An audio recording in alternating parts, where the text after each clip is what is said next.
দেখুন, আমি বরাবর এই কথা বলি যে পশ্চিমবঙ্গ জুড়ে দারিদ্রতা এমন ভয়ঙ্কর পর্যায়ে পৌঁছেছে যে এখানে সব ধরনের অপরাধমূলক কাজ এখানে হয়ে থাকে রুটি রুজির জন্য। আমি যেমন নর্থ বেঙ্গলের চা বাগানের কথা বলছেন, দারিদ্রতার কারণে শিশু পাচার, নারী পাচার হয়েছে, সেটা যেমন সত্য, পাশাপাশি আমি বলছি বন্যা, ঝড়, তুফান, সাইক্লোনে আক্রান্ত যে সুন্দরবন এলাকা এবং তার সংলগ্ন যে জেলাগুলো 24 পরগনা, সেখানেও এটা ব্যাপক পরিমাণে হয়েছে। এক একটা তুফান আসার পর যখন ধ্বংসলীলা চলে, তারপর সেই ধ্বংসলীলা সাঙ্গ হলে শুরু হয়ে যায় নারী পাচারের, শিশু পাচারের রমরমা। কারণ অভাব আর দারিদ্রতা। এবং ভারতবর্ষের বিভিন্ন রাজ্যে সেখানকার পতিতালয়ে সেই সমস্ত বাংলার নারীদের স্থান হচ্ছে। আরো বলি, ভারতবর্ষের যত পতিতালয় আছে সেখানে সব থেকে বেশি পতিতাবৃত্তি করছে এই বাংলার আমাদের ঘরে মা বোনেরা। এটা আরেকটা দায়িত্ব নিয়ে বলে গেলাম। ভারতবর্ষের যত রেড লাইট সিটি আছে, পতিতালয় আছে, সব থেকে বেশি সেখানটাই পতিতাবৃত্তি করছে এই বাংলার মা বোনেরা। এটা সার্ভে রিপোর্ট থেকে আপনাকে বলছি, খোঁজ নিয়ে দেখুন আপনারা। তার কারণ অভাব আর দারিদ্রতা। এটা রাজ্যের বাইরে, রাজ্যের মধ্যে কি চলছে আপনি জানি? রাজ্যের মধ্যেও তাই চলছে। যে কোনো মফস্বলের যে কোনো ছোটখাটো হোটেলে যান, শহর শহর সংলগ্ন ব্যাঙের ছাতা মতন হোটেল গজি উঠেছে, রিসর্ট গজি উঠেছে, সেখানেও একই কারবার চলছে। নারীদেরকে পণ্য করে সেখানে দালাল শ্রেণী তাদের অভাব দারিদ্র সুযোগ দিয়ে একই কর্ম চলছে এই রাজ্যের মধ্যে। রাজ্যের মধ্যেও যেমন, রাজ্যের বাইরেও তেমন। নারীরা, শিশুরা আজকে এই বাংলার যারা খাদক, তাদের শিকার।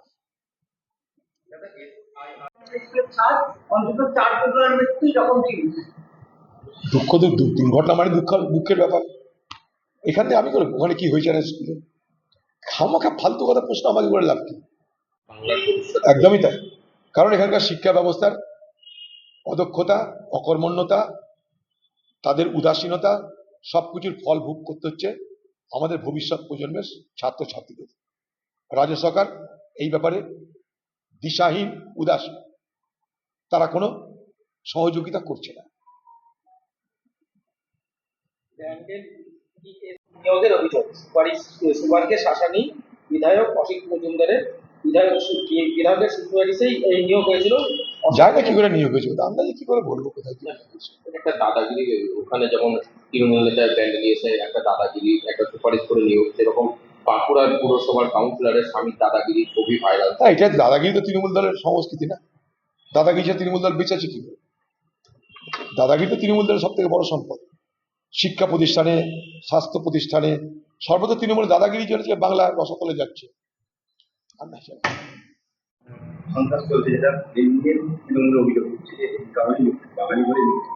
যদি মহারাষ্ট্রতে মহারাষ্ট্র যদি হয়, আপনি যান তাদের বিরুদ্ধে কেস করুন। বাঙালির মৃত্যু শুধু ভাষার জন্য হয়েছে তা তো যায় না। অসুখ বিসুখ, রোগ ভোগ, অ্যাক্সিডেন্ট কিছু হয় না, এমনি বাঙালি সব মরে যাচ্ছে ভাষা করে, তা আমার জানা নাই। নিশ্চয়ই মৃত্যু দুঃখের কারণ। আপনি যান না, মানুষকে না ভরকিয়ে নিয়ে যান, দেখুন। আপনি এখানে ডাক্তার পাঠান, তাদের পোস্টমর্টম করুন, অটোপসি করুন, কোর্টে যান। এত বড় একটা অঘটন আপনি মনে করছেন, এত বড় একটা অঘটন চলছে, তো আপনি সুপ্রিম কোর্টে যাচ্ছেন না কেন? আপনি চোর বাঁচাতে, ডাকাত বাঁচাতে, দুষ্কৃতিকারী বাঁচাতে, খুনি বাঁচাতে, দুর্নীতিগ্রস্ত লোক বাঁচাতে আপনি হাইকোর্ট, সুপ্রিম কোর্ট ধোঁয়াধার প্রচার করছেন। কোটি কোটি টাকা দিয়ে বড় বড় লয়ারকে আপনি সেখানটায় নিয়োগ করছেন। কি আমি দিয়ে দেবো না, রক্ষা করো। আমার এলাকায়, আমার রাজ্যে পুলিশ ফেসে যাচ্ছে, রক্ষা করো। হাইকোর্ট, সুপ্রিম কোর্ট যাচ্ছেন আপনি, কোটি কোটি টাকা খরচা। এই যে বাঙালিদের যে বিপদ হচ্ছে বলছেন আপনি, তাদের জন্য হাইকোর্ট, সুপ্রিম কোর্ট আপনি যাচ্ছেন না কেন? আপনি হাইকোর্টে, সুপ্রিম কোর্টে একদম সরকারি লয়ার রেখে দিন। কেউ বিপদে বলে সঙ্গে সঙ্গে সে তাকে আইনি সাহায্য করবে, করুন। দিল্লিতে বিপদে বলে সবাই কপিল সিবালের কাছে যাবে, আপনি টাকা দিন। রাজ্যের বিপদে সবাই আপনার পার্টির যে হাইকোর্টে যে লয়ার আছে বড় বড়, তাদের কাছে যাবে, আপনি তাদেরকে টাকা দিবেন। এটা করুন, এগুলো তো মানুষের জন্য সেফটি মেকানিজম, সেটা করুন। ভাই এক কথা, আর আর ভোট নিয়ে বলতে হবে না। মোবাইল নাম্বার লিঙ্ক করে দেবেন, সেটা ফায়দা তুলেছে। তারপরে আবার বলেছেন এনআরসি করতে দেবো না। এখন আবার এসআইআর আসছে ওয়েস্ট বেঙ্গলে, সে নিয়ে কি তিনি আবার পাড়ায় পাড়ায় ক্যাম্পে নেমে গেছে? তা তো করবেই, এ তো মোকা। মানুষকে ধোকা দেওয়ার, প্রতারণা করার, চালাকি করার, এ তো মোকা। মানুষ যাতে ভয় তৈরি করো, বিভাজন তৈরি করো, ভোট আদায় করো। কিন্তু আমি রক্ষা করতে যাবো না, রক্ষা করতে যাবো না, পাশে কারো দাঁড়াবো না বিপদে। একটু আগে বললাম, সব যাদের পরিবার বিপদে পড়ছে তাদের পরিবার কোটে যাচ্ছে, আপনি যাচ্ছেন না। কিন্তু আপনি চিৎকার করবেন, খালি চিৎকার করবেন, ভয় দেখাবেন, বিভ্রান্ত করবেন, ভোট আদায় করবেন। আপনার কাছে এসআইআর ভোট কামানোর বড় অস্ত্র হয়ে গেছে, আর আমাদের কাছে এসআইআর মানুষের অধিকার সুপ্রতিষ্ঠা করার লড়াই হয়ে গেছে। ফারাকটা এই জায়গাটা। মহারাষ্ট্রে কর্মরত আজব উত্তাল সম্পদ কমিশনের নির্দেশিকা ছিঁড়ে ডাস্টবিনে ফেললেন রাহুল। দেখুন, আমাদের প্রতিবাদ তো করছি আমরা, কারণ এটা এক ধরনের, আমাদের যেটা মনে হয়েছে যে এটা খুব সূক্ষ্মভাবে চালাকি করে ভারতবর্ষের নাগরিকদেরকে নতুন করে নাগরিক তারা কিনা, সেই সিটিজেন তারা কিনা, সেই সিটিজেনশিপের প্রমাণ দিতে হচ্ছে। স্বাভাবিকভাবেই আমরা বলতে চাইছি এটা এক ধরনের ডিসএনফ্রাঞ্চাইজমেন্ট। আমরা জানি যে এটা ভোটের অধিকার কেড়ে নেওয়ার একটা ষড়যন্ত্র। আমাদের দেশে এনফ্রাইজিস, অর্থাৎ যাকে আমরা ভোট দেওয়ার কথা বলি, সেটা সেটা হরণ করা বলা হয় ডিসএনফ্রাঞ্চাইজ, অর্থাৎ ভোট দেওয়ার অধিকারটাকে কেড়ে নেওয়ার চেষ্টা করা হচ্ছে। এনফ্র্যাঞ্চাইজ করার যে প্রক্রিয়া ভারতবর্ষের আইনে আছে, সেটাকে ডিসএনফ্র্যাঞ্চাইজ করতে গেলে, অর্থাৎ ভোট অধিকার হরণ করতে গেলে আমাদের তো প্রতিবাদ করতেই হবে। সেই জন্য আমরা প্রতিবাদ করছি। পরিচালকদের সতর্ক করছে, মানে বলছে তোমরা তৃণমূলে জয়েন করো, নাহলে চলতে দেবো না, হয় টাকা দাও নাহলে তৃণমূলে জয়েন করো। কালকে তৃণমূলে জয়েন করলে পরশু থেকে মহর্ষি হয়ে যাবে এরা সব।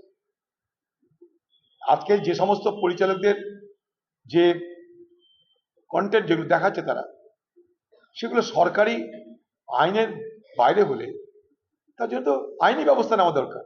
মুখ্যমন্ত্রী থ্রেট কেন করছে? তাছাড়া আইনি চিঠি পাঠাও যে ভাই এটা তোমার এই যে কন্টেন্ট তুমি যা দেখাচ্ছ এটা আমাদের আইনের বিরুদ্ধে, এটা বেআইনি দেখাচ্ছ। সেটা না করে মুখ্যমন্ত্রী থ্রেট করছে, এটা তো হতে পারে না। কারণ এখানে সবাই তো মুখ্যমন্ত্রী কৃতদাস নয়। যারা পরিচালনা করছে কোনো সিনেমা বলুন, কোনো কিছু বলুন, তারা পরিচালনা করছে নিজেদের পকেটের পয়সা খরচ করে। তৃণমূলের মতন পঞ্চায়েত মিউনিসিপ্যালিটি মারা টাকায় তো করছে না। সেখানে যদি কোনো বেআইনি কিছু হয়, যে গাইডলাইন, সে গাইডলাইনের বাইরে যদি কিছু হয়, অনৈতিক কিছু যদি হয়, ইমোরাল যদি কিছু হয়, সেটা আইনি ব্যবস্থা নেওয়া দরকার। মুখ্যমন্ত্রী কোনো আগ বাড়িয়ে কি করতে হবে না করতে হবে জ্ঞান দিচ্ছে। আমরা তো মুখ্যমন্ত্রী অনেক কিছু জ্ঞান দিতে পারি। আপনি ভদ্রভাবে কথা বলুন, আপনি মুখে গালাগালি দেবেন না, আপনি লোককে ঠেকাবেন না, আপনি লোককে ধমকাবেন না, আমরা তো বলি। আপনি কিছু শুধরে যাবেন? আপনাকে শুধরাতে গেলে আপনার সরকারকে মানে বাংলা থেকে উৎখাত করতে হবে, আর পরিচালকদের শুধরাতে গেলে আপনাকে আইনি ব্যবস্থার দ্বারস্থ হতে হবে। এই দুটো জিনিস মাথায় রাখবেন। দিদি থ্রেট দিচ্ছে মানে হয়তো তৃণমূলের বিরুদ্ধে কিছু হয়ে গেছে, আর কিছু না। দিদির থ্রেট মানে তৃণমূলের বিরুদ্ধে কিছু হয়েছে।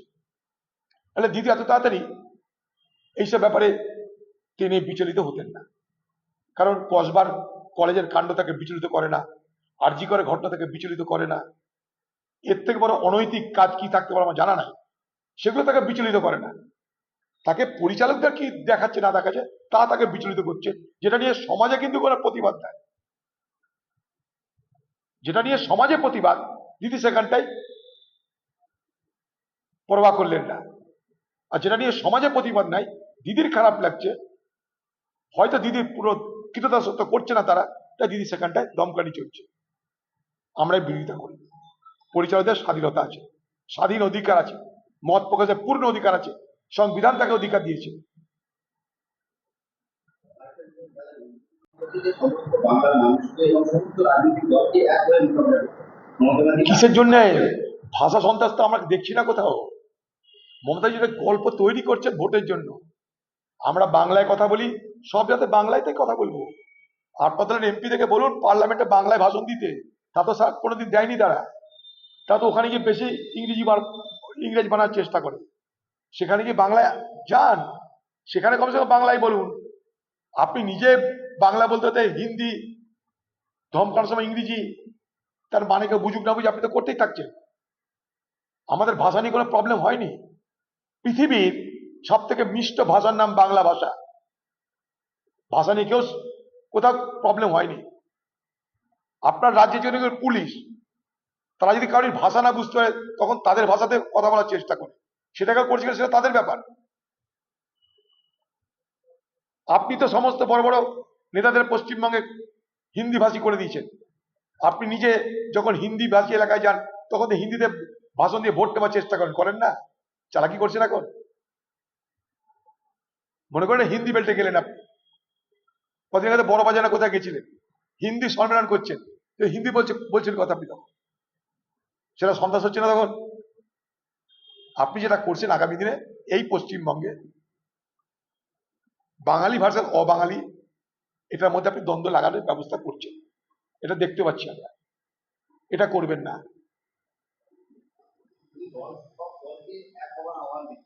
মুখ্যমন্ত্রী আমাদের কাছে আসুন, আমরা জ্ঞান দিয়ে দিচ্ছি মুখ্যমন্ত্রীকে কি এক হতে হবে, কি দুই হতে হবে। মুখ্যমন্ত্রীকে আমরা জ্ঞান দিয়ে দিচ্ছি। এই বাংলার সব থেকে বড় বিপদের নাম মমতা ব্যানার্জি। আরো একটি ভাষা আন্দোলন। দেখুন এটা একটা ফালতু বেকার একটা হাওয়া তুলেছে ভাষা সন্ত্রাস, একটা গল্প তুলেছে, ফাঁকা কতগুলো বুলি তুলেছে। আমি মনে করি এতে বাঙালিদের জন্য আরো বিপদ বাড়বে। বাইরে বাঙালি অবাঙালি মিলেমিশে সবাই থাকে। রুটির জন্য ভারতবর্ষের সব জায়গায়, সব রাজ্যে, সব কোণে বাঙালি আছে। এই ভাষা ভাষা করে আপনি যে একটা আতঙ্কের বাতাবরণ তৈরি করছেন, তাতে বাংলা ভাষায় কথা বলে যারা এবং যারা বাঙালি, তাদের জন্য আখেরে আপনি বিপদ ডেকে আনছেন দিদি ভাই। কোথায় ভাষা সন্ত্রাস? বাংলা ভাষায় কথা বলতে পারে কি পারে না সেটা দেখে বাংলাদেশি না এদেশের বাঙালি, সেটা যারা বাইরের রাজ্যের অফিসার, পুলিশ, তারা ব্যর্থ হচ্ছে, তার জন্য প্রতিবাদ হচ্ছে। তার জন্য আপনাকে হস্তক্ষেপ করতে হবে। তার জন্য আপনি যান, গিয়ে বলুন ভুল হচ্ছে আপনাদের, তবে না ফেরতও আসছে। কিন্তু আপনি যে হাওয়া তুলছেন ভাষা ভাষা ভাষা সন্ত্রাস, ভাষা সন্ত্রাসের সঙ্গে এটার কোনো সম্পর্ক আছে বলে আমি মনে করি না। ভাষার সঙ্গে সন্ত্রাস আর বাংলা ভাষার উপরে হামলা, এবং আপনি যেটাকে বলতেছেন ভাষা সন্ত্রাস, ভাষা সন্ত্রাস বলে কোনো কথা ভারতবর্ষের কোথাও চালু আছে বলে আমি মনে করি না। কালকে এখানে যদি কেউ বলে যে ভাই হিন্দিতে কথা বলা চলবে না, তাহলে সেটা হবে হিন্দির উপরে সন্ত্রাস। আপনি যা আরম্ভ করেছেন তাতে আগামী দিনে মহারাষ্ট্রের শিবসেনা যদি করে দেন আপনি নিজেকে তৃণমূলকে, তাতে অবাক হবো না। মহারাষ্ট্রের শিবসেনা কি করছে? মারাঠি ভাষায় যে কথা না বললে তার উপরে হামলা করছে। আগামী দিনে আপনার নেতৃত্বে পশ্চিমবঙ্গে যারা বাংলায় কথা না বলবে তাদের উপর হামলা হবে না তো? সে গ্যারান্টি দিচ্ছেন তো? কারণ ভাষা সন্ত্রাস মানেটা কি? যে আপনার ভাষা শেষ কথা, এটা থেকে এইটাই আসবে। ভাষা সন্ত্রাস মানে আপনার ভাষা শেষ কথা, এটা আগামী দিনে প্রমাণের চেষ্টা হবে। এটা আবার মারাঠা মানে মহারাষ্ট্র না হয়ে যায়, যেখানে শিবসেনা দল অমারাঠিদের উপর হামলা করছে। এই পশ্চিমবঙ্গে এই ভাষা সন্ত্রাস ভাষা সন্ত্রাস করে আপনি যে বাতাবরণ তৈরি করছেন, তাতে আপনার দলের নেতা মন্ত্রীরা তারা তো খুব জ্ঞানী, তারা এইটাকে কেন্দ্র করে অবাঙালিদের উপর না হামলা শুরু করে দেয়, তাদের কাছ থেকে না টাকা কামানো আরম্ভ করে দেয়। আরেক বিপদের জন্ম হয় এই বাংলায়। ভুল হচ্ছে এটা। এইভাবে ভোটের জন্য আপনি আলতু ফালতু কথা বলবেন না, যুক্তি দিয়ে কথা বলুন। 100 বার বাংলা পশ্চিমবঙ্গের বাঙালিদের নির্যাতন হচ্ছে, 100 বার হচ্ছে। তাদের জন্য আপনি সুরক্ষার ব্যবস্থা করুন, তাদের পাশে গিয়ে দাঁড়ান, প্রশাসনকে কি বলুন দাঁড়াতে। এই তো হরিয়ানা থেকে তথ্য চেয়েছিল, তথ্য আপনার প্রশাসন তাড়াতে দিতে পেরেছে, হরিয়ানা পুলিশ ছেড়ে দিয়েছে। কি করবে? হরিয়ানাতে লক্ষ লক্ষ বাঙালি আছে, দিল্লিতে লক্ষ লক্ষ বাঙালি, চলুন দেখেন, দিল্লিতে কয়েকশো দুর্গাপুজো হয়। আপনি জানেন দিল্লি যারা দুর্গাপুজো করে তাদের ভাষা দেওয়ার জল পায় না। আপনার তো বাঙালি, আপনি বলেছেন কোনোদিন দিল্লিতে গিয়ে সেখানকার সরকারকে? আমি বলেছি, হ্যাঁ বলেছি। জানেন দিল্লিতে যে দুর্গা প্রতিমা হয় সে প্রতিমা ভাষণ দেওয়ার জল পায় না। ছোট ছোট নিজেরা তৈরি করেছে খাদের মতো, সেখানে তারপলিন দিয়ে সেখানে ফেলে সেখানে যা করার করা হয়। যমুনাতে দুর্গাপুজো বিসর্জনের জন্য একটা জায়গা করে ব্যবস্থা করুন। ছট পুজোতে সেখানটাই ছট পুজোর সুবিধা করে দেওয়া হয়, কিন্তু দুর্গা প্রতিমা ভাষণে কোনো সুবিধা দেওয়া হয় না দিল্লিতে। আপনি তাদের পাশে থেকেছেন কোনদিন? খালি বাঙালি, আপনি নিজে বাঙালি বা ভাষা ভাষা করছেন, আর আপনি বক্তৃতাতেও খামোখা কথা বলে হিন্দি কথা বলতে লেগেছিলেন। হ্যাঁ, হঠাৎ করে এমন হিন্দি বলছেন হিন্দি বাংলাটা ঘামিয়ে যাবে। আর আপনার ভাষা ভাষা ভাষা বাংলা ভাষার সন্ত্রাস শুনে তিনটে অবাঙালি, তারপরে শত্রুঘ্ন সিনহা, কীর্তি আছেন, অজ্ঞান হয়ে হাসপাতালে চলে গেল ওই মঞ্চ থেকে।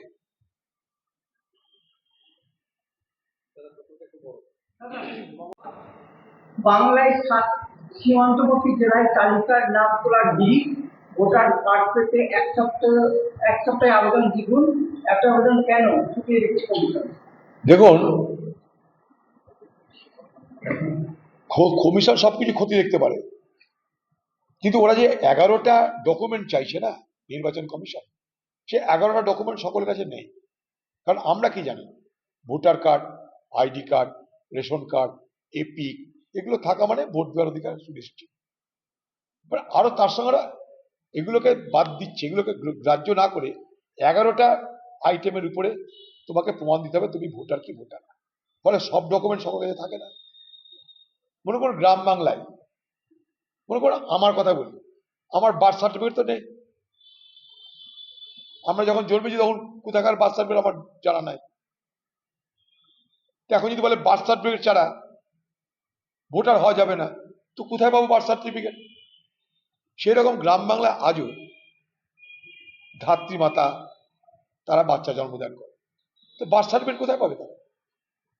বাংলায় বা ভারতবর্ষের প্রতিটা গ্রামের প্রতিটা যে শিশু সন্তানের জন্ম হয়, সেই ম্যাটারনিটি ফেসিলিটি আছে যেখানটায় জন্মানোর পর এবং তারপর রেকর্ড দেওয়া হবে যে হ্যাঁ তুমি এখানে ভূমিষ্ঠ হয়েছ। তাদের কাছে এগুলো সমস্যা তো বটেই। রাতারাতি এই সমস্যা তৈরি করার আগে যদি ক্যাম্পেইন করতো নির্বাচন কমিশন দেশ জুড়ে যে আমরা আগামী দিনে এই করতে যাচ্ছি, আপনারা প্রস্তুত হন, এই ডকুমেন্ট লাগবে, তাহলে মানুষ চেষ্টা করতে সেই ডকুমেন্টগুলোর মধ্যে যতটা পারে জোগাড় করতে। ব্যাপারটা যত সহজ সরল নয়, এটা যে মানুষের উপর একটা বোঝা সৃষ্টি করছে, মানুষের যে অসুবিধা সৃষ্টি করছে, সেটা বুঝেছে বলেই তো সুপ্রিম কোর্ট বলেছে যে ভোটার কার্ড, রেশন কার্ড এগুলো দেখে যাতে ভোট দেওয়ার যে ব্যবস্থা ছিল, বা আধার কার্ড, এগুলোকে কি বিবেচনা করা যেতে পারে না? নির্বাচন কমিশনকে বলেছে। নির্বাচন কমিশন এবং সুপ্রিম কোর্ট দুটোই স্বাধীন প্রতিষ্ঠান, তাদের মধ্যে ভাবনা চিন্তা চলছে, আলাপ আলোচনা চলছে। আমরা যা দেখছি তাই বলছি, যা দেখছি তাই বলার অধিকার, তার দায়িত্ব আমাদের, তাই আমরা বলছি। মানুষের কষ্ট হচ্ছে তাই আমরা বলছি।